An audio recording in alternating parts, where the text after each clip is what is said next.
നമസ്കാരം, ഏവർക്കും ഒരു പുതിയ വീഡിയോയിലേക്ക് സ്വാഗതം. നമ്മൾ നോർമലി പറയുന്ന ഒരു പ്രയോഗമുണ്ട്. To err is human, to forgive is divine. തെറ്റ് പറ്റുക എന്നുള്ളത് മാനുഷികവും ക്ഷമിക്കുക എന്നുള്ളത് ദൈവികവുമാണ് എന്നതാണ് ആ പ്രയോഗത്തിൻ്റെ അർത്ഥം. പേന കൊണ്ട് ഉണ്ടായ ഒരു മിസ്റ്റേക്ക് കറക്റ്റ് ചെയ്യാൻ വേണ്ടിയിട്ട് വൈറ്റ്നർ എന്ന സംവിധാനം കണ്ടുപിടിച്ചു. പെൻസിൽ കൊണ്ട് ഉണ്ടാകുന്ന മാർക്കിലോ എഴുത്തിലോ ഡ്രോയിങ്ങിലോ വരുന്ന മിസ്റ്റേക്ക് കറക്റ്റ് ചെയ്യാൻ ഇറേസർ എന്ന സംവിധാനം കണ്ടുപിടിച്ചു. മലയാളത്തിൽ ക്ഷമിക്കുക എന്ന പദം നമ്മൾ ഉപയോഗിക്കുന്നു. ഇംഗ്ലീഷിൽ സോറി എന്ന പദം നമ്മൾ ഉപയോഗിക്കുന്നു. ഹിന്ദിയിൽ മാഫ് കർ ദോ എന്ന പദം ഉപയോഗിക്കുന്നു. അപ്പോൾ തെറ്റ് ക്ഷമിക്കാൻ വേണ്ടിയിട്ട് ഏതൊരു ഭാഷയിലും ഉപയോഗിക്കുന്ന പദപ്രയോഗങ്ങൾ ഉണ്ട്. ഒരു മനുഷ്യനും അവകാശപ്പെടാൻ പറ്റില്ല ഞാൻ പെർഫെക്റ്റ് ആണ്, എന്നിൽ ഇംപെർഫെക്ഷൻസ് ഒന്നുമില്ല എന്ന്. ആർക്കും ആരെയും ജഡ്ജ് ചെയ്യാനാവില്ല, ആർക്കും ആരെയും കുറ്റപ്പെടുത്താനാവില്ല. കാരണം തികഞ്ഞവരായിട്ട് ആരുമില്ല. To err is human, to forgive is divine.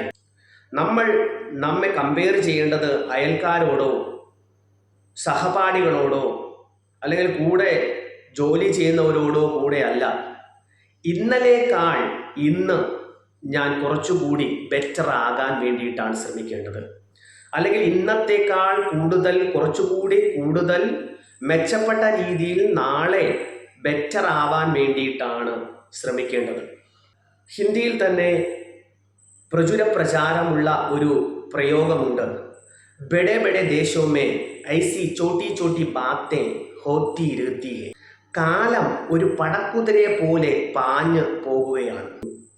കാലം അസെൻഡിങ് ഓർഡറിലും നമ്മൾ ഡിസെൻഡിങ് ഓർഡറിലുമാണ് മുൻപോട്ട് പോയിക്കൊണ്ടിരിക്കുന്നത്. എന്ന് പറഞ്ഞാൽ നമുക്ക് കിട്ടുന്ന സമയത്തിൻ്റെ ഓരോ ദിവസവും ഓരോ മിനിറ്റും ഓരോ വർഷവും തീർന്നുകൊണ്ടിരിക്കുകയാണ്.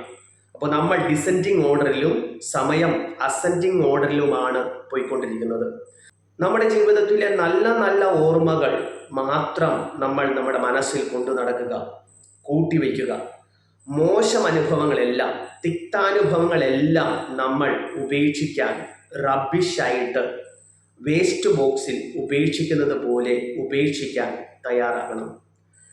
ഒരിക്കൽ കൂടി ഞാൻ പറയട്ടെ, ബഡെ ബഡെ ദേശോ മേ ഐസെ ചോട്ടി ചോട്ടി ബാത്തേ ഹോത്തി രഹത്തി ഹൈ. To err is human, to forgive is divine. Thank U.